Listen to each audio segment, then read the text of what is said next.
Good afternoon, all students. This is our second online lecture. Firstly, we will begin with our syllabus. Yesterday, I told all the content, all the chapters which is introduced in a syllabus of third semester of SYBSc. As yesterday, I told you that I am going to teach you a chemistry paper first, and we will start first organic chemistry. As in syllabus there are 3 units which contain organic chemistry as a third unit, physical chemistry as a first unit, inorganic chemistry as a second unit. So we will begin with third unit, that is the organic chemistry part. In this unit we will going to start our first topic, that is alkyl halides. As I said, organic chemistry having particularly 3 chapters in your syllabus. So first chapter is alkyl halide, second one will be aryl halides, and third one will be alcohol, phenol and epoxides. So we will take first chapter, that is alkyl halides. Basically, a name itself define what is alkyl halides. Alkyl halides are monohalogen derivatives of alkanes. I know that when you was in 12th standard, there was one chapter that is called as halogen derivatives of alkane. That halogen derivatives of alkane, there are different types of halogen derivatives of alkane, no doubt, but in that one part is a alkyl halides. That is, if you classified halogen derivatives of alkane, then you have different classes like monohalogen derivatives of alkane, dihalogen derivatives of alkane, or polyhalogen derivatives of alkane. Out of that, first one is a monohalogen derivatives of alkane, and that monohalogen derivatives of alkanes are called as alkyl halides, right? So mono means single. When you replace one hydrogen atom of alkane by one halogen, then they are called as a monohalogen derivatives of alkane, or simply called as a alkyl halides. So the compound formed by replacement of one hydrogen atom in an alkane by one halogen atom, that is called as a monohalogen derivatives of alkane or alkyl halide. Everybody clear that this alkyl halide is generally represented as Rx, where R is a alkyl group and X is a halide group. How many halides groups we have? We have 4 halides group. What are that? That is F minus fluoride, Cl minus chloride, Br minus bromide, I minus iodide. So these are the halides, right? Now we have different alkyl groups. What are that? For example, methyl, for example, ethyl, propyl. So we have different types of alkyl group also. The general formula of alkyl halide is CnH2n plus 1x. What is the general formula of alkane? CnH2n plus 2. If you remove one hydrogen from alkane by X, then the formula becomes CnH2n plus 1x. Everybody understood that? So this is called as a alkyl halide. We have plenty of examples. Among that, we have taken here 2 examples. One is called as a C2H5Br, called as ethyl bromide, CH3Cl, called as a methyl bromide. Okay. This is just a basic part of alkyl halides, because as you know that you had already learned in a 12th standard what is alkyl halides and how are their examples. In your SYBSc syllabus, we want to focus only on two important reaction. One is called as SN1 reaction and other is a SN2 reactions. In 12th standard also that reactions have, but now we want to see both reactions in detail with mechanism and with energy profile diagram also. So SN1 reaction and SN2 reactions are the basically of substitution nucleophilic reaction or a nucleophilic substitution reaction of alkyl halides. So when substitution is carried out by nucleophile, then it is called as a nucleophilic substitution or a substitution nucleophilic reactions. No doubt, S stand for substitution and N stand for nucleophile, right? So nucleophile is what? I will tell you first. Nucleophile is a negatively charged species which has a tendency, which has the ability to donate a lone pair of electrons or to attract a positively charged electrophile. So here we want to understand what is SN1 and SN2 type of reactions. So we will begin with SN2 reactions. So what is SN2 reactions? Let me see here. SN2, in many of you have student have a question that why not sir has started SN1 reaction, why sir directly started to SN2 reaction? Because in your 12th standard also SN2 is first and then SN1, because SN2 is a, we can say, a single step reaction, right? What is that SN2 reaction? It is a substitution nucleophilic bimolecular reaction. Bi means two molecules are taken part in a reaction, that's what is called as a bimolecular reactions. Okay, so you can see a general reaction, that is a methyl bromide when reacts with aqueous sodium or potassium hydroxide, there is formation of methanol plus sodium bromide. So this is a general reactions.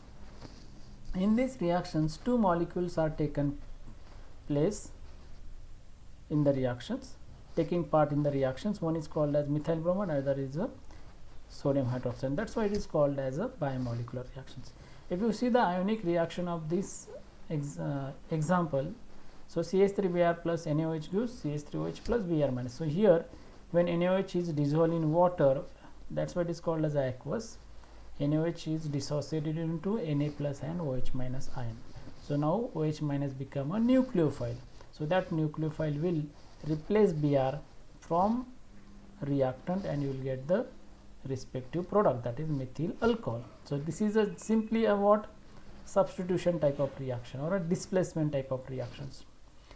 Now why I am calling this reaction as a bimolecular? Because this not only understood with the help of theory but with the help of experimental data, it is proven that two molecules taking part in a reactions, and that's why kinetic suggests that if both the reactants taking part in a reactions, then it is a rate of such a reaction is called as rate is equal to K concentration of CH3Br and concentration of OH minus ion. That means rate is directly proportional to both the reactant, okay, where K is called as second order rate constant. Everybody understood? So in a mechanism that can be understood in more better manner is that, as I said, it is a one step reactions. How that reaction take place, let me see in a mechanism. So let's say this is a methyl bromide. This is the three-dimensional structure where carbon bromine bond is a polar bond, because bromine is more electronegative than carbon. That's why bromine carries a partial negative charge and carbon carries a partial positive charge. So bromine is more electronegative, that means what? It pulls electron towards itself, and that's why carbon become a electron deficient. So here OH minus as a nucleophile, so that will attack on that carbon and that will cleave the carbon bromine bond, or that will depart the bromide ion. But there is a two possibility to attack that. One is if it attack from front side, or if it can attack from back side. If it attack from front side, what happen? Bromine OH will comes in this side. But as we know that bromide is a negatively charged species and nucleophile is also negatively charged species. So if both negatively charged species come close together, then there will be what happen? There will be a repulsion. Negative negative always repulsion, and therefore front side also bromine having bigger in size, so front side is already blocked for incoming of OH minus ion, and that's why OH minus prefer to attack from the back side. So OH minus group approach from the carbon, approach from back side to give you a inversion of configuration type of product. But here remember that with the help of mechanism we can understood that attack of Br minus OH minus ion and departure of Br minus ion take place simultaneously. So you will get first a 5 coordinate transition state where what happen, once OH minus will start to form a bond with carbon, at the same time carbon bromide bond start to broken. So that will happen simultaneously. So we will get a 5 coordinate transition state, and then this 5 coordinate transition state is highly unstable. Once it is going to form, then obviously it will goes into the more stable state by loss of bromide carbon bromine bond. So first step is a slow step, that is called as a rate determining step. So in rate determination step, both species are taking part in the reaction. That's why it is a second order reaction. Now when OH minus comes to that back side, the configuration of carbon now going to change, and that is exactly opposite to the reactant. So that is called as 100% inversion of configuration. Inversion means opposite. So that is the beauty of these particular reactions. Now the formation of OH bond, and as I said, breakage of CBr bond takes place in a same way and form a 5 coordinate coordination transition system. Now what is transition state? The transition state is such a state where that particular species or the group or molecule having highest energy, and that's why those which having highest energy, that is are generally called as a highly unstable group. So as I said earlier also, those which having higher energy, that means highly unstable. As I said one example, that if any person which having very high amount of money, that person always having a fear about the theft. So same is here, that molecule is having very higher energy, and that's why it is highly unstable. So it will always try to get in a more stable states. So this could be understood with the help of energy profile diagram. So in this energy profile diagram, if you plot a graph energy versus reaction coordinate, then you can understood that, let's say this is the energies of methyl bromide, right? So this it is a reactant. Methyl bromide is a reactant which having tetrahedral in geometry. Now when nucleophile get attack on that carbon, then what happen? Energy of that group goes on increasing. It goes on increasing up to this point. At that point where energy is maximum, when both nucleophile and bromide ion, which is electronegative groups, they are partially intact with this central carbon. That means CBr bond is partially broken. At the same time, C nucleophile bond is partially formed, where energy is very high. At that time, geometry of this transition state moiety is a trigonal bipyramidal. Now as I said, it is highly unstable. As soon as it is formed, CBr bond grows broken down, and you will get the again energy of that group goes on increasing, and you will get the new product which having lower energy as compared to energy of the reactant. So energy difference between these two, energy of reactant and energy of product, that difference is called as a enthalpy, delta H. So that could be, you have to understand. And the energy of reactant with respect to transition state, that is called as energy of activation. What is energy of activation? The amount of energy required to activate the molecule, that is called as energy of activation. We have another examples which shows SN2 type of reactions. One is called as chlorosuccinic acid and malic acid can be interconverted by nucleophilic substitution. So this is a chlorosuccinic acid and this is a malic acid, right? So when malic acid treated with PCl5, you will get the chlorosuccinic acid, or when chlorosuccinic acid reacts with KOH, you will get the malic acid, right? So here in this chlorosuccinic acid reacts with silver hydroxides, there is formation of again malic acid, but here you can see in first case there is a negative charge malic acid formed, in second there is a positive malic acid is formed. What is negative and positive? This is negative and positive, these are called as a what? Configuration of that particular molecule. These are called as a stereoisomers, because here carbon is a asymmetric carbon, chiral carbon. So why it is called as chiral? Because all four groups are different. Any carbon which having all four group different, that is called as a chiral carbon. So these two are stereoisomers, and it is also called as enantiomer because they are mirror images of each other. Minus malic acid and plus malic acid, they are mirror images of each other. They having same molecular formula, they having same groups present in it, still they are differ with the help of their mirror images, and that's why they are called as a stereo enantiomers, because their mirror images are not superimposable.